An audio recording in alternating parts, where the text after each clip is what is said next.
Hi, Contessas. Welcome to the Career Contessa podcast, your shortcut to be more fulfilled, healthy, and successful at work. I'm your host, Lauren McGoodwin. We're back today with another episode in our 3 in 30 series, where we bring you three tangible tips in 30 minutes that you can implement in your career right now. My co host for the series is Marnie Lemonik, a career coach and a regular on the podcast. Hi, Marnie. Hello, hello. Today we are sharing our favorite three lessons from top performers. So there's many ways to be a top performer in your role and in your career at large. We picked a few of our favorite lessons that are inspired by research and what we've seen in our own careers. The hope is that whether you're looking to be a top performer or just looking to inspire a top performer culture on your team, that this episode will be helpful for you. But before we dive in, we need to do a quick catch up. Lauren, what's been going on in your spring? I can't believe this is our last episode before summer. I know. Well, most recently I was hacked on LinkedIn and I lost access to my account. So, everyone, this is your reminder to have your two-step verification on. It actually wasn't that bad, but it was actually I was making an outline for the podcast and I was like, that's so weird that I like can't click on this person's thing and it kept kicking me out. And then I had to do this whole crazy persona verification. I'm in this stage of my life where so I got hacked and I had to confirm my identity with that. My TSA renewal is up for renewal, or sorry, TSA pre-check is up for renewal. My driver's license is about to expire, and we need real IDs in California. So I have to go to the DMV. Like, this is my whole life, clearly, is like end of spring is when I decided to get my shit together, and now everything's due to get together again. So, The admin stresses give me anxiety individually, so I can only imagine what you're going through right now. Hopefully, you're almost over the hurdle. oh my God, I just think it's so funny. Oh, I needed a social security card for something. I don't know about you guys, but my parents did not keep anything. Like, there's no birth certificate, there's no social security card, there's nothing. So I had to like call Social Security to order this stuff. It's just been an admin like season. Spring cleaning is like literal like organization for my life. So I'm ready for summer. I want to be done with this stage for a little bit. Oh my goodness, I don't blame you. You don't have your birth certificate, so you don't know your birth time. My mom thinks it's 9:02 p.m. There you go. So, and I only know that because I did one of those astrology classes where they give you your chart. And I was like, I have to know what time I was born. I don't trust that woman though. She can't remember anything very well. So the fact that she was so precise with the time, I'm like, that doesn't sound that doesn't sound right. Like a pretty even number. She's like maybe 9:02 p.m. I don't know. Yeah. No, she's not a trustworthy source. So anyway, what's new with you? Please say something more exciting than life admin stuff. Luckily, I'm not in a life admin season, though I do. I've been there before. I guess I'm in a different type of life admin a little bit. I just moved apartments, which I haven't done in quite a while. And so that's been really my big focus of the past few weeks. And work has definitely gotten busier and busier as the spring progresses, which is pretty par for the course. I feel like people get inspired right before summer. And I was actually thinking about you before hopping on today because on the reverse, I feel like I'm warming up to LinkedIn. So maybe I'll feel like my account gets hacked, knock on wood. And I've Yeah. been trying to prioritize posting on LinkedIn more. So if we're not connected yet, you should connect with me on LinkedIn. And it is more fun And than like her stuff. No, I'm just kidding. it. Like, Um, I love LinkedIn. Honestly, if Instagram kicked me out, I would be like, fine, it's no big deal. I can live without that. But I don't want to live without LinkedIn. Which I know sounds so lame, and I feel like this just really dates my age. But no, I'm back in, everybody. Hopefully, if you're connected to me and you got some weird spam, like I don't even know what happened during the hack. You know what I mean? Like I worry. I'm like, did it send messages to everybody? But actually, I just recently had something go like somewhat viral on LinkedIn, which has never happened to me. And I think it's so funny because even saying the word viral sounds so extreme. It's like, you can't plan this stuff. It was an off the cusp, like thought process of an experience I was having that I wanted to share and it resonated. But I'm telling you, I almost didn't post it. Or like I'll spend a lot of time thinking about something thoughtful to post, like 12 likes. So it's just like I get a giggle from this because it's like when people say there's a strategy, there's no strategy. It's just consistency and posting, which is irritating also. Sometimes you want it to be like one plus one is going to equal two if you do these things. But I think that my relationship with LinkedIn is very healthy because I really have zero expectation other than to like have it almost be like a personal diary of advice for myself or like that I would give to others. Um, so I think that's a trick with most things is have very either low or zero expectations, and then you might actually enjoy it. Yeah, the balance of zero expectations while also staying consistent. I've had this chat with people multiple times this week, and it's only Tuesday, in regards to LinkedIn networking, where it's like Yeah. just something you have to do, you have to be consistent, but also have your expectations on the floor. And then something positive will happen and it'll be fun, but keep your expectations low, otherwise you'll get defeated and then you won't do it. Yeah. So it's a Yeah. weird cycle. It's such a toxic relationship sometimes. It's interesting too because my relationship with LinkedIn is like a pretty positive one. Like I back in the day, like probably 15 years now, I used it to have all these informational interviews to learn that I wanted to be a recruiter. This is back when like cold outreach was like pretty successful. Even then it was actually a 50% fail rate. But now I feel like it's really hard because just so many people are doing it. And then it was really great during career Contessa years. And then actually the Atlassian job I found in like the hiring manager had posted about it. And then I DM'd them. So I'm like, I have nothing but a good relationship. Like there's no reason for me to have any, bad feelings toward LinkedIn because it's been pretty great. But that said, I have to give so much to it, and so again, it's like be willing to give a lot to it with zero expectations. You might get like two good things in your 20-year career with LinkedIn. And not even career, relationship with LinkedIn, I should say. Oh my goodness, that's so funny. That ratio would not fly in a lot of other relationships. No, no, exactly. Exactly. Well, cool. I'm happy that you are getting active on LinkedIn. I always tell people like I'll get a lot of cold messages on LinkedIn that will ask like, I'm reaching out to people and it's like there's like no magic formula other than consistency. Obviously, there are people who, maybe their messages need to be finessed, but like at the end of the day, I think consistency is really the name of the game. There's this great writer, Sahil Bloom. He has a book called I think it's the Five Types of Wealth. Anyway, and his five types of wealth, like financial health is one, but it's like um relationship health, emotional health, mental health. You guys will have to look it up. Anyway, he talks about how like consistency and like compounding interest, just like it works with your money, is how it works in those relationships. And so it's better to do a little than to do zero because similar to compound interest, it adds up over time. And I was like, yeah, that's just sort of the lesson for life. It's so true. And you also don't know which compounding actions in the past are affecting your success in the Yes. present, which people always get tripped up on when it comes to job search. And it's the same thing I've noticed in the content creation game, where if you're having a really good week and there's a lot of momentum at the beginning of April, it could be because of stuff you did at the end of January. So you Oh, have totally. to detach from the outcomes and really focus on the actions because you don't know when the result of that action is going to hit.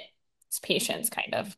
Yeah, I know. Well, and we live in this like always on demand world. So we're like the way the real world works is not how we are designed in any other part. So it's definitely tough. Um, anyway, should we talk about top performers? Those people are very patient. I'm just kidding. I feel like top performers have that impatience of wanting to achieve so much so quickly, but then they also have the grit and the lasting effort piece. So I feel like it's the perfect transition. Let's kick it off. We're going what I call back to our roots today because we're going to focus on just three key takeaways. So we're going to start with our first lesson of top performers or from top performers, however you want to think about it. And the lesson is the skill of figuring it out will carry you further than any other skill. It's probably a surprise to no one that the top trait most hiring managers look for is adaptability, which is effectively this skill. With the workforce continuing to evolve and change at a rapid speed, the ability to push through change with an inner confidence that you'll make it through to the other side is so crucial. We're leading with this one because it's a foundational lesson that allows you to build any of the other lessons on top of it. If you have that conviction and drive to figure out new challenges, the whole world really does open up to you, whether it's a new goal, a career pivot, or any unexpected issue that pops up in the middle of the day. I talk a lot about this on social media as the most employable skill because I've seen it so many times as a hiring manager and so many times as a career coach supporting people. But I'd love to start, Lauren, with your take on this one. How have you seen this play out in your career through top performers that you've admired? Okay, this is really funny because I was also just talking about this. Atlassian just had this huge event, and we're normally remote. So it's like you come to this event and you're surrounded by your teammates. And as part of the event, there's an expo. So you're like setting up a booth and doing all that. The irony of all of us who work from home is like now we're in person, we're doing this like physical job, and we're like, oh, we forgot how to do everything. And so in typical of anybody who works in events, this will like really resonate with you.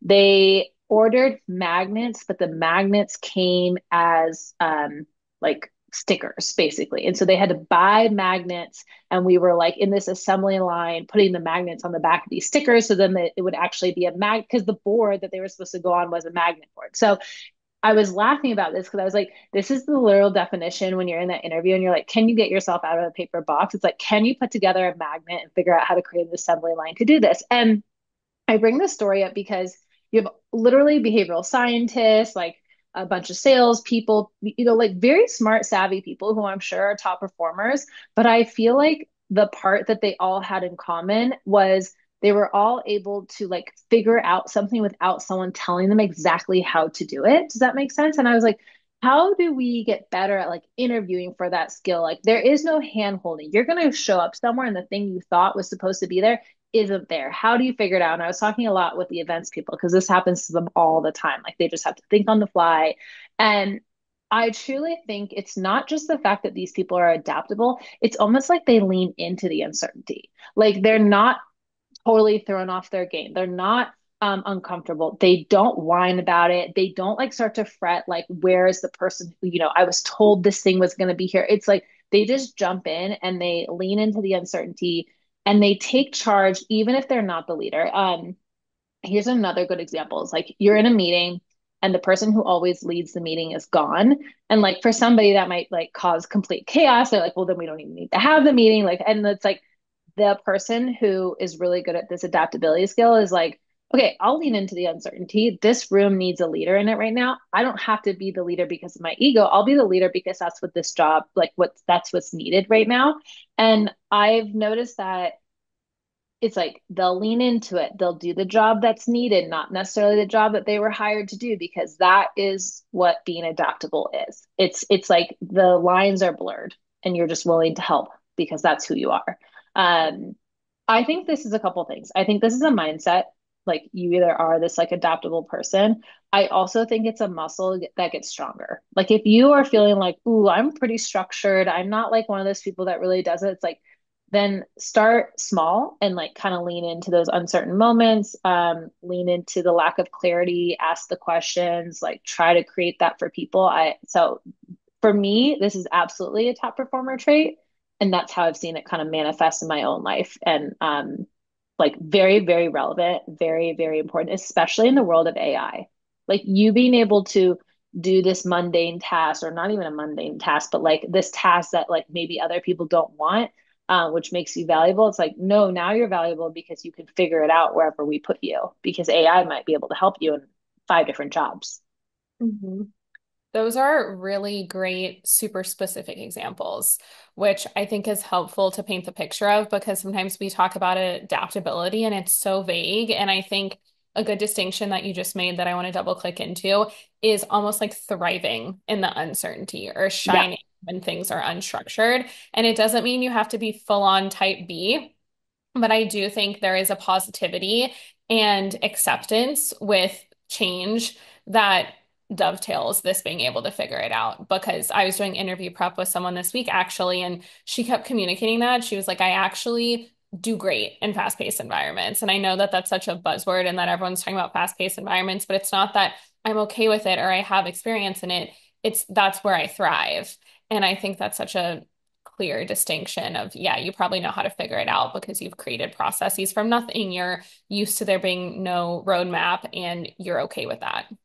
Yeah, it's actually, now that you say it like that, it's one of the reasons why I feel like maybe this is tooting my own horn, but I feel like I'm good at this Atlassian job, partially, like mostly because I had been an entrepreneur where there were no rules, there was no one to ask, there was no one to talk to. Like you had to figure it all out.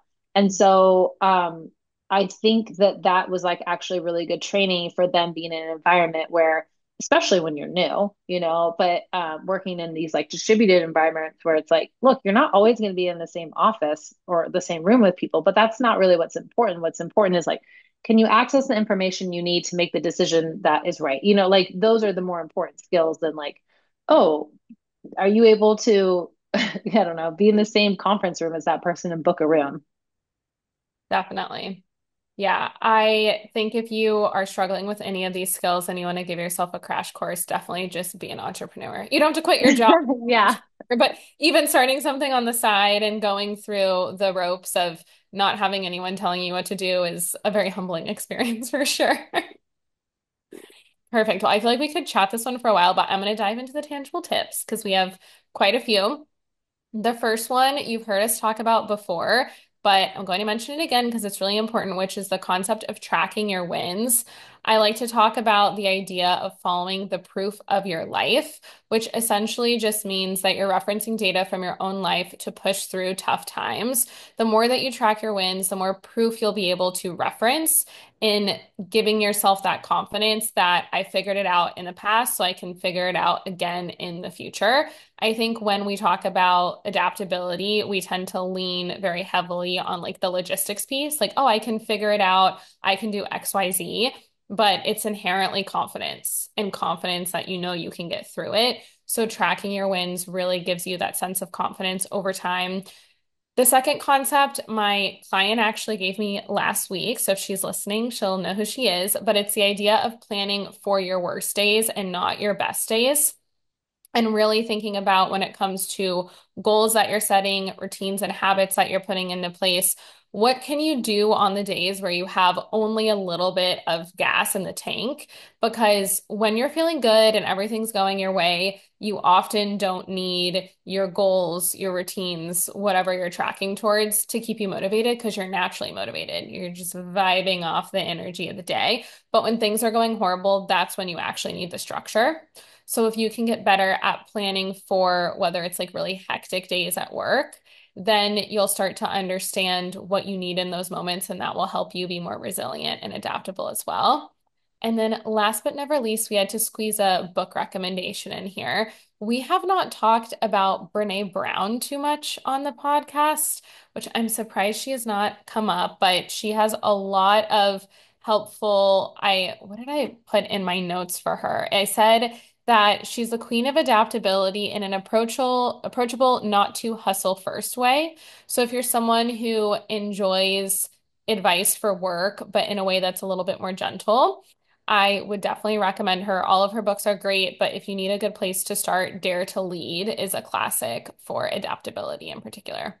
Yeah, her stuff is great. I know we haven't talked about her a lot, but her podcast is awesome too. So, which I think it's called Dare to Lead, and then she has another one. So you guys can go down that rabbit hole. One thing I wanted to mention about plan for your worst days. We have something at Atlassian that's kind of like a built-in behavior sort of work practice. I guess you could call it like a best work practice because in the ideal world you would do this. It's like every day you know what your daily North Star is, kind of almost like what are your top three things you have to get done today. This is not like a new thing. That's just what we call it, your daily North Star. And I think that's what you're referring to is like you don't have a lot of energy in the tank, but what's the one thing you need to do? Kind of going back to our earlier point about that compound interest of like, even if you do something small today, you're still moving forward. So, what's the one small thing to do today? And I can link to it in the show notes, but one of the things I run at Atlassian is our work practices. So, like, what are they, which are validated by research, and then teaching people how to do them. And that's something that I've seen is like,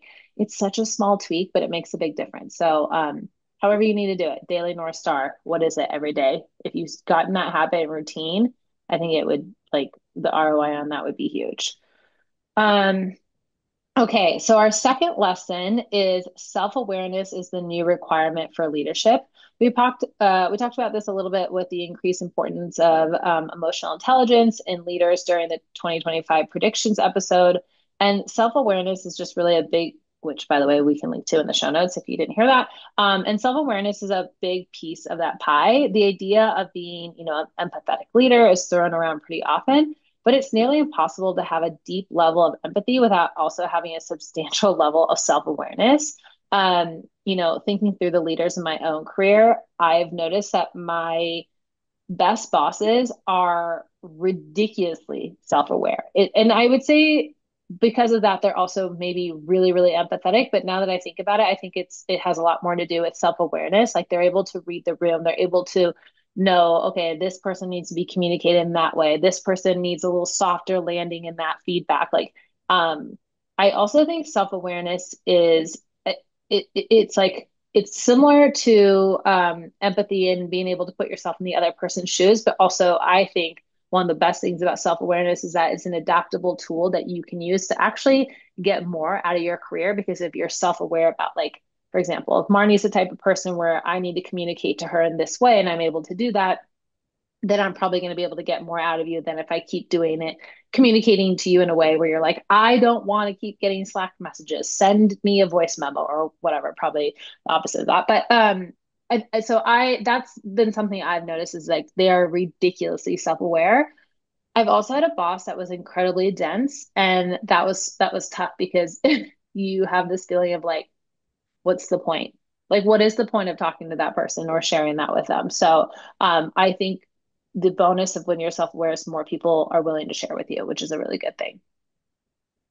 The self-awareness example of knowing how to communicate with people based on their personality and preferences is unique in a way that I haven't heard anyone explain it before because I do feel like self-awareness is this flashy term or it's like we all got to be self-aware. I've seen this coming up a lot recently from the direct report side in particular.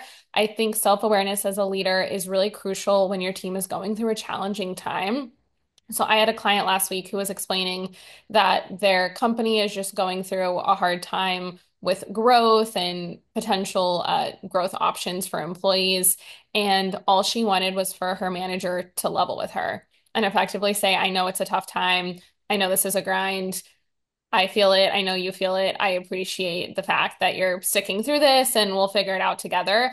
Not promising any kind of solution, not anything super fancy, just a simple human to human. This kind of stinks. And I know this Yeah, it's like stinks. a validation. Like validate the fact that what I'm feeling is real, right? Totally. And I think as managers in particular, sometimes we feel this pressure to only say things when we have all the right answers or we know all the information, but simply validating people using your self-awareness to communicate how certain things land makes you viewed as way more valuable for Yeah. your reports because ultimately you probably have people that know how to do their job at least decently well, and they really need an outlet and the moral support oftentimes more than they do the tangible support. Yeah, I think this is funny because this is like parenting advice, which sometimes when I hear parenting advice, I'm like, wow, we're all just children. And like, then it goes into the workplace. But one of the things they'll tell you is like, validate your kids' feelings. Like, it's okay to feel angry, but it's not okay to hit, that kind of thing. It's like validate, but also like leveling with them. And I think that is sort of similar in a workplace where it's like they could validate, like, we are going through a really hard time. That doesn't mean that like the end of the world is coming or that we're all going to get laid off. What I do know is that something will change. Like your feeling of a little anxiety is valid because something will change, but it could change for the better or it could, you know what I mean? Like you could talk through it with them. I also think, especially managers, their job is not to like, have all the answers, but it is to basically say like, I know this thing is really hard. When I know more, I'll let you know. Right now, here's what I do know. Here's what I can share with you. And be willing to kind of like, share what you do know, even if it's not 100%. That's okay. People, I think, understand that. So, yeah, self-awareness. Wow. Can't have enough of that in this world.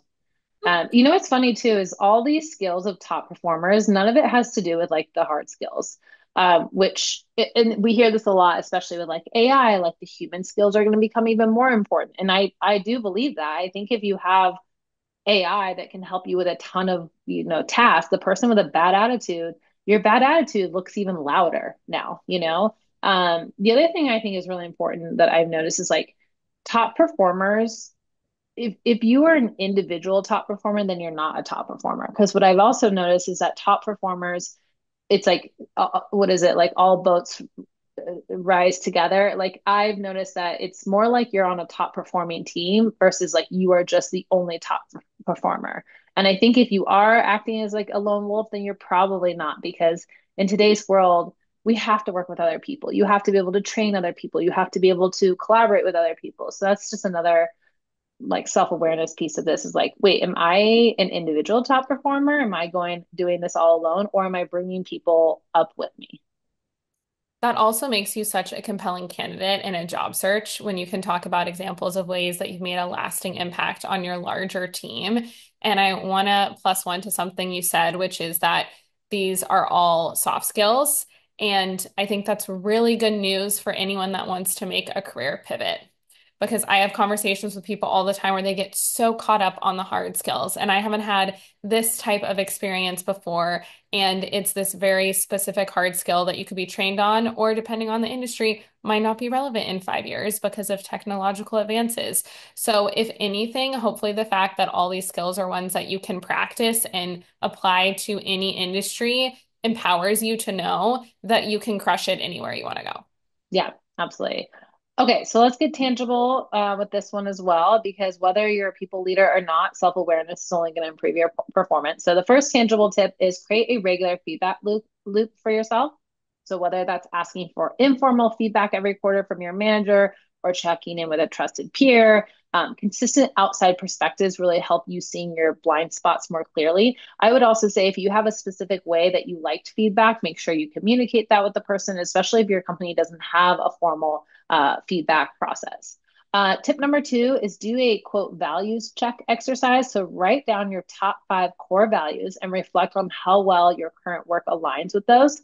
Self awareness isn't just knowing your emotions, it's also knowing what motivates you and what drains you, including those intrinsic motivators. Tip number three is practice, quote, naming your emotions. Man, this is such a tip that we give kids too.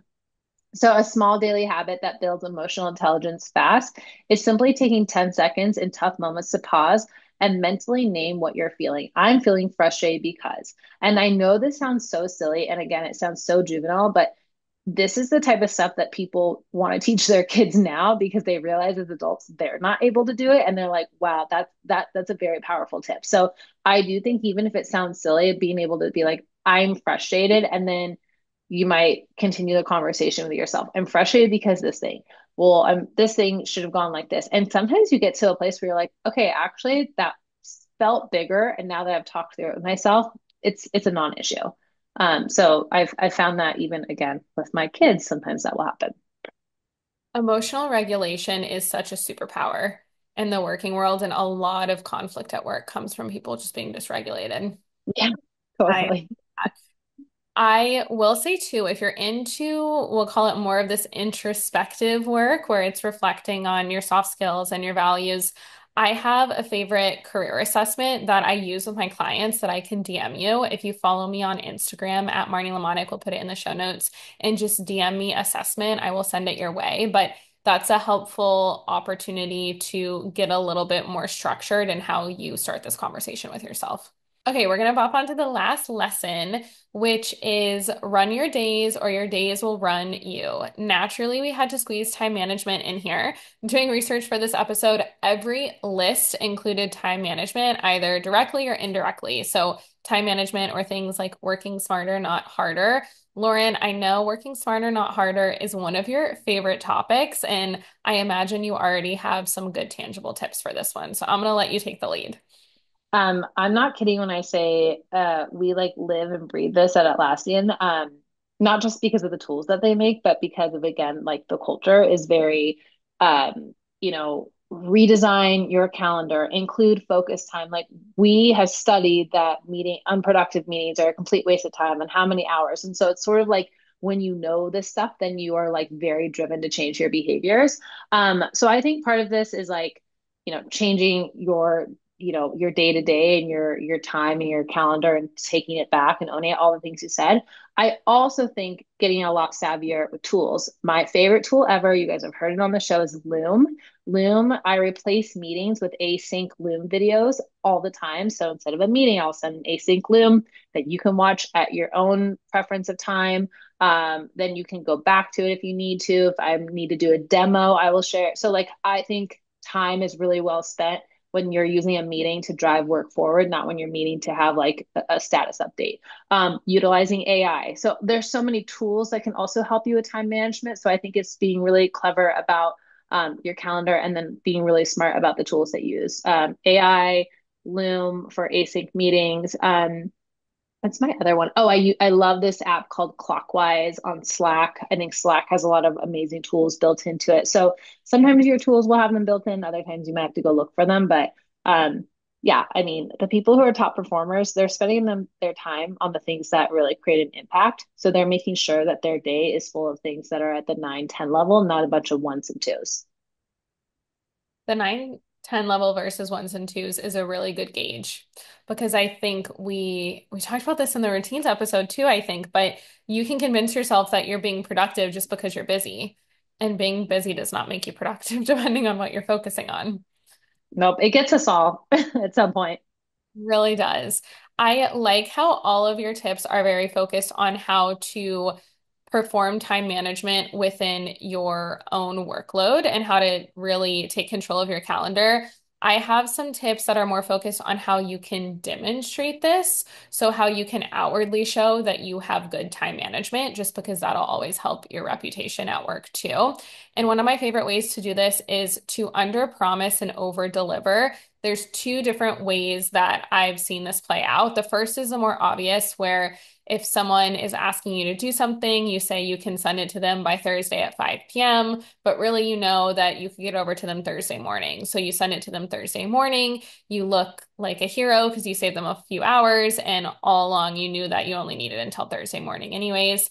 That's great. The less used version, which I wish people did more, was asking when things are actually needed and the urgency of requests when it comes to them. So let me show you what this looks like in real time. For example, if someone asks you to do something, instead of assuming it's ASAP or assuming they need it by end of day, you could say something like, does it work for you if I send it to you by Friday? I'm in the middle of this other project right now, but can definitely compile and want to dig into it a bit and have the time in order to do so. So asking them if you can get it to them at a later time, but not just because you're too busy, contextualizing not only what else you're working on, but why you want to dedicate appropriate time for it. So it doesn't look like you're punting it. It looks like you just really want to have time to sink your teeth in, which I'm realizing as I say this, I'm sounding a little manipulative. I promise it's not manipulative. It's just over communication. It's a fine line. No, I'll just add if you're someone who does struggle with time management because of unexpected interruptions, which is the story of my life, try building in catch-up windows onto your calendar. So blocking off 30 minutes in the afternoon for overflow tasks can really make your day feel 10 times less chaotic. And it's nice to know that you have that buffer and you can control it if you need to. So I think these were all great tips. I will also make sure that we link to our April's 3 and 30 episode, which was all about our favorite routines and habits, because I think there's a lot of crossover there. And at Career Contessa, we have a free worksheet called the Rule of Three Productivity, which really helps you organize your daily to-do list. It's very aligned with what I was talking about earlier with Daily North Star. So all really good free resources. I love it. You always have so many good resources, Lauren, which I admire because you've done so many Career Contessa pods at this point. The resources are actually endless. It's true. It feels that way. Well, thank you everyone as always for listening to another episode of 3 and 30. We'll be back in June with our next episode. If you have questions you'd like to see answered in June, you can DM me directly on Instagram at Marnie Lemonik or welcome Lauren back to her LinkedIn account on LinkedIn. We actually have not finalized our topics for June yet. We have some ideas, so I'll definitely be throwing out some polls on my Instagram story to get your input. Awesome. Thanks, guys, for listening to this episode of the Career Contessa podcast. Please take your time to rate, review, and subscribe. That's the number one way that you can help support our show.